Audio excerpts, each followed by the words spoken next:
Namaste to all. Myself JVN Dr. Suman Shekhawat, Department of Kaya Chikitsa, Faculty of Ayurvedic Sciences, Jayoti Vidyapeeth, Women's University, Jaipur. Today we will discussing about water electrolyte imbalance. In previous session, we have discussed about fluid imbalance.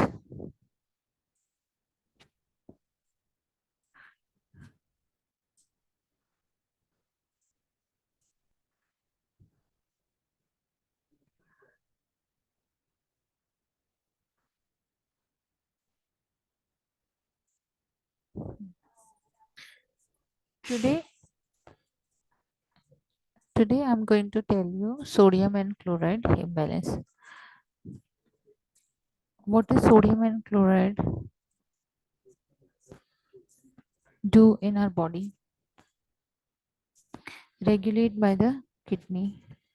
जितने भी तरह के electrolytes होते हैं वो सभी हमारे body के अंदर उनको मेंटेन करने का, उनको रेगुलेट करने का काम हमारी किडनी से होता है। किडनी जो होती है इनको कंट्रोल करता है, क्योंकि फ्लूइड लेवल मेंटेन करने का काम जो होता है, एक्सेसिव फ्लूइड को एक्सक्रीट कराने का काम जो होता है वो हमारे किडनीज के थ्रू होता है। जो मेन जो स्पेसिफिक पार्ट है ऐसे, तो influence by the hormone aldosterone, sodium is responsible for water retention and serum osmolarity level. Chloride ion frequently appears with the sodium ion. ठीक है।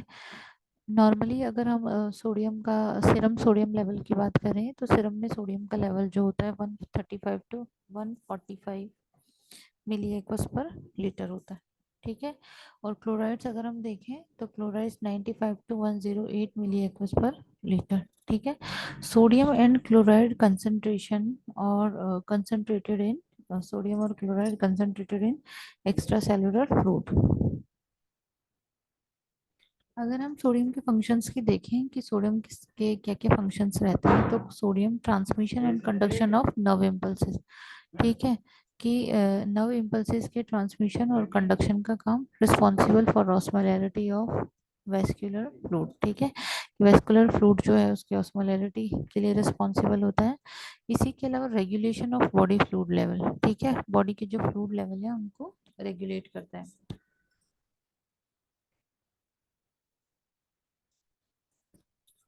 ठीक है। Regulation of body fluid level. और sodium shift into cell and potassium shift out of the cell with sodium pump. ठीक है। Sodium और potassium का ये जो होता है ना, सोडियम पोटेशियम पंप जो होता है, ये इनके शिफ्टिंग के अंदर हेल्प करते हैं। जैसे पोटेशियम इंट्रासेलुलर स्पीसीज में ज्यादा होता है, सोडियम एक्स्ट्रा सेलुलर स्पीसीज में ज्यादा होता है। तो इनकी शिफ्टिंग जो होती है वो सोडियम पोटेशियम पंप से बैलेंस होती है। Assist with regulation of acid base balance by combining with chloride and bicarbonates to regulate the balance. ठीक है। कि ये जो होता है ना, एसिड बेस बैलेंस के अंदर भी हेल्प करते हैं। एसिड बेस बैलेंस के अंदर किस तरीके से हेल्प करते हैं, एसिड बेस बैलेंस में किस तरीके से हेल्प करते हैं कि ये क्लोराइड्स के साथ में और बाइकार्बोनेट्स के साथ में कंबाइन हो जाते हैं, उनके साथ जुड़ करके ये एसिड बेस रेगुलेशन के अंदर भी हेल्प करते हैं। ठीक है। इसके अलावा फंक्शंस ऑफ क्लोराइड, अगर हम देखेंगे क्लोराइड्स के क्या फंक्शन होते हैं, वो हमने देखा सोडियम के फंक्शन। अगर हम देखें क्लोराइड्स के फंक्शन क्या होते हैं, तो chlorides found in extracellular species, extracellular fluid. ठीक है। चेंजेस ये भी सीरम ऑस्मोलैरिटी को चेंज करते हैं and goes with sodium in retention of water. ठीक है। और सोडियम के साथ में वाटर रिटेंशन जो होता है ना उसके लिए रिस्पॉन्सिबल होते हैं। ठीक है। Assist with regulation of acid base जो होता है बैलेंस को भी असिस्ट करता है। ठीक है। यहाँ पे chloride combine with hydrogen to form hydrochloric acid in the stomach. ठीक है। क्लोराइड्स जो होते हैं हाइड्रोजन आयन के साथ में कंबाइन होकर और हाइड्रोक्लोरिक एसिड बनाते हैं स्टमक में। ठीक है। अगर हम सोर्सेज की बात करें कि सोडियम के सोर्सेज क्या है, क्या होते हैं सोडियम के सोर्सेज, तो हाई सोडियम। ठीक है। बेकन और कॉर्न्ड बीफ, हैम, पोटैटो चिप्स। ठीक है। ये जो होते हैं ना मतलब नॉन वेज जो है उनके अंदर देखने को मिलता है, हैम और बेकन कॉड बीफ। ठीक है। इसी के अलावा हम देखें तो जो हाई सॉल्टेड जो इस तरह का जो फ्राइज वगैरह लोग खाते हैं, पोटैटो चिप्स, इसके अलावा पिकल में होता है सोडियम ज़्यादा। ठीक है, ऑलिव्स, सोडा क्रैकर्स में, टोमेटो जूस के अंदर, बीफ क्यूब, डिल। ठीक है, डिकैफिनेटेड जो कैफे कॉफ़ी होती है, इनमें सोडियम के ये हाई सोर्सेज हैं। इसके अलावा लो सोडियम अगर हम देखें तो फ्रूट, ठीक है, जिसमें फ्रेश और फ्रोजन कैंड, ठीक है, लो सोडियम जो होता है फ्रूट्स। ठीक है, और अनसॉल्टेड ग्रेन, अनसॉल्टेड ग्रेन जो होता है जैसे अ, जो इस तरह की जो चीज़ें होती है ना, जैसे पास्ता, ठीक है, अनसॉल्टेड इनमें, और ओट मील, पॉपकॉर्न, ठीक है, श्रेडेड व्हीट, फ्रेश मीट। ठीक है, तो इस तरह के जो है जैसे कुछ चीज़ें जिनमें सोडियम की मात्रा ज़्यादा होती है, कुछ में सोडियम की मात्रा काफ़ी कम होती है। तो अगर हम इस तरह के फूड आइटम्स को खाएंगे जिनमें सोडियम का कंसंट्रेशन कम है, तो वो सोडियम को कि जो होता है ना डेफिशिएंसी कॉज करेगा। ठीक है, तो यहाँ पे अगर हम देखें, जैसे हमने पोटेशियम की कमी के लिए हाइपोकैलेमिया और पोटेशियम की अधिकता के लिए हाइपरकैलेमिया है, वैसे ही सोडियम का अगर सीरम सोडियम लेवल कम हो जाता है तो यह कंडीशन हाइपोनेट्रीमिया कहलाती है, और सीरम सोडियम लेवल बढ़ा हुआ होता है तो ये हाइपरनेट्रीमिया। ठीक है, हाइपोनेट्रीमिया की अगर बात करें तो इसके क्या क्या कॉज होते हैं, किन कारणों की वजह से पेशेंट को हाइपोनेट्रीमिया होता है, जैसे प्रोलॉन्ग डायूरेटिक थेरेपी। ठीक है, कि डायूरेटिक थेरेपी पेशेंट को दी जाती है, एक्सेसिव और डायफोरेसिस। ठीक है, कि अगर हम जो भी इस तरह की मेडिसिन हम लेंगे जो कि जो डायूरेसिस करती हैं, कि एक्सक्रीशन कराती हैं फ्लूइड का, तो फ्लूइड के साथ में इलेक्ट्रोलाइट का लॉस भी पेशेंट को साथ में होता है। तो डायूरेटिक्स जो होते हैं ये इलेक्ट्रोलाइट इम्बैलेंस के लिए रिस्पॉन्सिबल होते हैं, क्योंकि ये इलेक्ट्रोलाइट्स के एक्सक्रीशन के लिए रिस्पॉन्सिबल होते हैं। ठीक है, तो यहाँ पे एक्सेसिव डायफोरेसिस कि अगर पेशेंट ने बहुत लंबे समय तक, ठीक है, और बहुत हाई स्टीम अगर इनटेक किया है तो वो भी जो है हाइपोनेट्रीमिया कॉज करता है। ठीक है, या फिर सोडियम का इनटेक ही कम हो। ठीक है, डाइटरी इनटेक अगर हम इस तरह का डाइट इनटेक करते हैं जिसमें सोडियम की मात्रा जो होती है वो कम होती है, इनसफिशिएंट होता है, तो ऐसे ये भी जो होता है हाइपोनेट्रीमिया कॉज करता है। इसके अलावा जीआई लॉसेस, ठीक है, हमने देखा जैसे लग्जेटिव का ओवर यूज हो गया, या फिर वॉमिटिंग पेशेंट को बहुत ज़्यादा आती है, जीआई सक्शनिंग अगर किसी पेशेंट की हुई है तो वो भी हाइपोनेट्रीमिया कॉज करता है।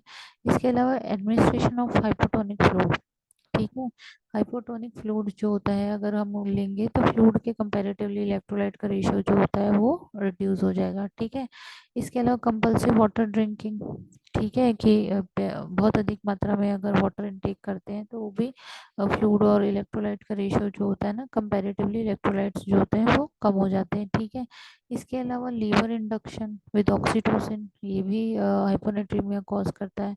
सिस्टिक फाइब्रोसिस की वजह से, अल्कोहलिज्म की वजह से पेशेंट को हाइपोनेट्रीमिया कॉज करता है। ठीक है, अगर किसी पेशेंट को सोडियम की मात्रा जो है वो अगर शरीर सीरम में सीरम सोडियम लेवल जो है वो कम हो गया है, तो ऐसी कंडीशन के अंदर किस तरह के सिम्टम्स जो है वो पेशेंट को आते हैं? हेडेक, ठीक है, और faintness, confusion, muscle cramp, twitching, increased weight, convergence. ठीक है, कि ऐसी कंडीशन में पेशेंट को हेडेक देखने को मिलेगा, और फेंटनेस, ठीक है, मेंटल कंफ्यूजन, मसल क्रैम्पिंग, और इंक्रीज वेट और कन्वर्जेंस जो होता है वो पेशेंट को देखने को मिलता है। ठीक है, अब यहाँ पे सबसे पहले जो है कि ऐसी कंडीशन के अंदर रिस्ट्रिक्ट फ्लूइड, ठीक है, फ्लूइड जो होता है उसको बहुत ज़्यादा मात्रा में इनटेक नहीं करना चाहिए, तो फ्लूइड रेस्ट्रिक्शन ज़रूरी है। इसके अलावा मॉनिटर और पेशेंट के जो भी वाइटल साइंस हैं उनकी मॉनिटरिंग होनी चाहिए। ठीक है, इसके अलावा सीरम सोडियम लेवल जो है इसकी मॉनिटरिंग होना बहुत ज़रूरी है। ठीक है, और जो आईवी नॉर्मल सेलाइन और रिंगर लैक्टेट, ठीक है, ऐसी कंडीशन में पेशेंट को रिंगर लैक्टेट और नॉर्मल सेलाइन जो होता है वो इन्फ्यूज़ किया जाता है। If sodium is below 155 milli equivs per litre hypertonic saline is order. ठीक है, सोडियम का लेवल अगर किसी पेशेंट को 115 से नीचे आता है तो ऐसी कंडीशन में हाइपरटोनिक सेलाइन जो होते हैं वो पेशेंट को दिए जाते हैं। बिगी व diuretic for increasing H2O losses, ठीक है, डायूरेटिक जो होता है वो पेशेंट को अगर फ्लूइड एक्सेसिवली है तो ऐसी कंडीशन में दिया जाता है। ठीक है, और एनकरेज बैलेंस डाइट, ठीक है, क्योंकि पेशेंट को जो है हम दूसरे सोर्सेज कितना दे दें, अगर डाइटरी इनटेक जो होता है वो कम किया जा रहा है तो ऐसी कंडीशन में वो दोबारा से कंडीशन देखने को मिलती है। तो हाइपोनेट्रीमिया के केस के अंदर पहले पेशेंट को जो होता है ना डाइटरी चेंजेस, यानी सोडियम का इनटेक जो है वो प्रॉपर कराना भी बहुत ज़्यादा ज़रूरी है, ठीक है। तो हमेशा एक प्रॉपर जो होता है, जैसे अभी हमने देखा कि कौन से डाइट इस तरीके के हैं जो हाई सोडियम डाइट है और कौन से इस तरीके के डाइट हैं जो लो सोडियम डाइट है, इनके एग्जांपल अभी हमने पढ़े थे। तो इस तरह की डाइट प्लान जो होता है वो पेशेंट को फॉलो कराना चाहिए ज़रूरत के हिसाब से, ठीक है। इसके अलावा पेशेंट का इनटेक और पेशेंट का आउटपुट दोनों की मॉनिटरिंग होना बहुत ज़रूरी है, ठीक है। सेफ्टी फॉर वीकनेस और कंफ्यूजन, ठीक है, अगर पेशेंट वीकनेस में कंफ्यूजन में जा रहा है तो उसके लिए सेफ्टी भी होना ज़रूरी है, क्योंकि सिम्टम में हमने देखा था कि पेशेंट को हेडेक, फेंटनेस और कन्वर्जेंस आते हैं, ठीक है। तो ऐसी कंडीशन में पेशेंट कहीं भी फेंट हो सकता है, तो उसके लिए पेशेंट को जो है सेफ्टी एस्पेक्ट्स का यूज़ करना ध्यान में रखना ज़रूरी है। Assist with ambulation if BP low, ठीक है, अगर पेशेंट का ब्लड प्रेशर लो जा रहा है तो ऐसी कंडीशन में पेशेंट को हाँ जो है असिस्ट करना ज़रूरी है, ठीक है। हाइपरनेट्रीमिया अगर हम देखें, हाइपरनेट्रीमिया तो हाइपरनेट्रीमिया सीरम सोडियम, ठीक है, सोडियम के लेवल का बढ़ जाना इज कॉल्ड एज हाइपरनेट्रीमिया, ठीक है। Occurs with excess loss of H2O and excessive retention of sodium, ठीक है। दोनों ही कंडीशन के अंदर हाइपरनेट्रीमिया हो सकता है, या तो जो है फ्लूइड का लॉस बहुत ज़्यादा हो रहा है, तो फ्लूइड का लॉस बहुत ज़्यादा होगा तो ऐसी कंडीशन के अंदर इलेक्ट्रोलाइट कंपैरेटिवली, क्योंकि वो इलेक्ट्रोलाइट जो होता है वो उसका रेशो कंपैरेटिवली बढ़ जाएगा, ठीक है, या तो सोडियम का रिटेंशन हो, उसका एक्सक्रीशन नहीं हो पा रहा हो, या फ्लूइड जो है उसका एक्सेस में एक्सक्रीशन हो, ये दोनों ही कंडीशंस जो होती हैं ये हाइपरनेट्रीमिया कॉज करती हैं, ठीक है। अब यहाँ पे क्या can lead to death is not treated, ठीक है, अगर हाइपरनेट्रीमिया को ट्रीट नहीं किया जाता तो it is responsible for death also, ठीक है, डेथ कॉज कर सकता है ये। अगर हम इसके कॉजेज देखें किन कारणों की वजह से ऐसा देखने को मिलता है, तो वॉमिटिंग और डायरिया, ठीक है, डायफोरेसिस और इनएडिक्वेट एडीएच, ठीक है, some drugs, hypertonic food and tube feeding, ठीक है, major burn, these are responsible for hypernatraemia, ठीक है। अगर किसी पेशेंट को हाइपरनेट्रीमिया है कि सीरम सोडियम लेवल बढ़ा हुआ है, ऐसी कंडीशन में किस तरह के सिम्टम्स पेशेंट को आएंगे, तो पेशेंट को थ्रस्ट थ्रस्ट ठीक है, flushed skin, dry mucous membrane, ठीक है, लो कि ये जो होता है ना कि अगर यूरिन रिटेंशन के लिए रिस्पॉन्सिबल होता है और वाटर रिटेंशन के लिए रिस्पॉन्सिबल होता है, तो ऐसी कंडीशन में पेशेंट का यूरिनरी आउटपुट जो होता है वो रिड्यूस हो जाता है, ठीक है। जब सोडियम की मात्रा ज़्यादा होगी तो यूरिनरी आउटपुट जो होता है वो पेशेंट का लो हो जाएगा, ठीक है।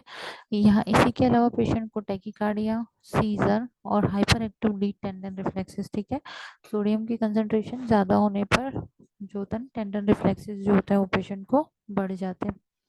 अगर हम यहाँ पर ट्रीटमेंट देखें कि किस तरीके का जो होता है ऐसी कंडीशन के अंदर हमें इस स्थिति को किस तरीके से मैनेज करें, तो एक तो सोडियम डाइट, लो सोडियम डाइट होनी चाहिए कि सोडियम की मात्रा कम हो।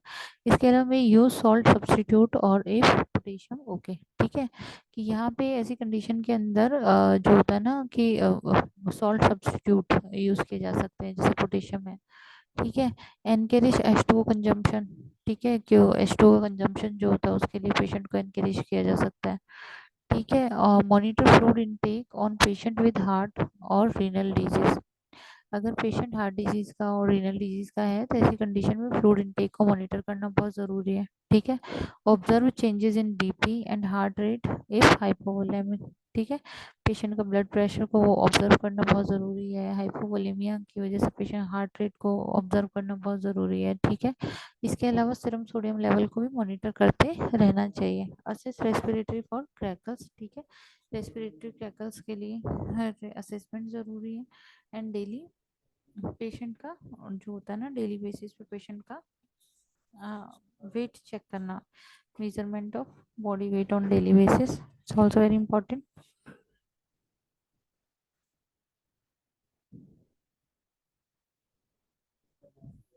assess skin and mucous membrane, assist with oral hygiene, check neurological status and teach patient to monitor जो होता है intake and output, watch for edema, teach patient and family sign and symptom when to report them. ठीक है. And safety precautions, it's also very important. Safety precautions को हमको यहाँ पे ध्यान में रखते रहना चाहिए. ठीक है.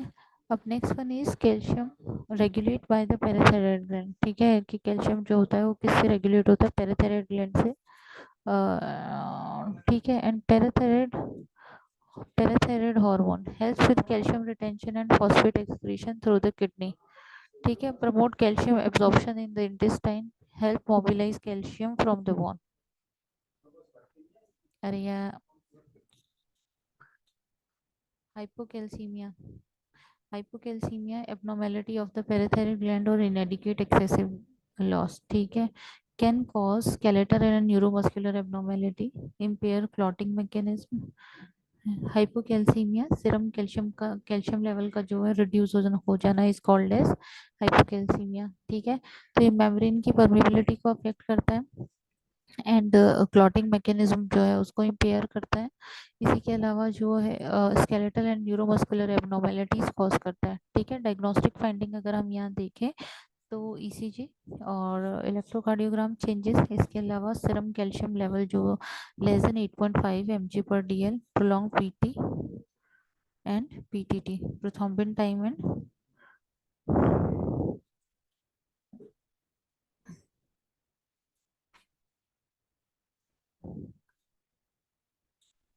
etiology of hypocalcemia, surgically induced hypoparathyroidism and renal failure, vitamin D deficiency, inadequate exposure to ultraviolet rays, acute pancreatitis, and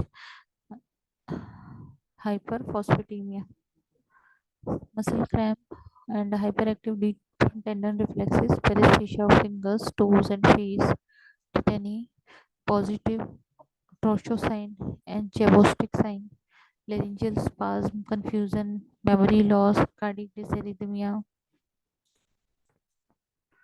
Treatment: assist clients at risk, surgery and transfusion, and seizure precautions.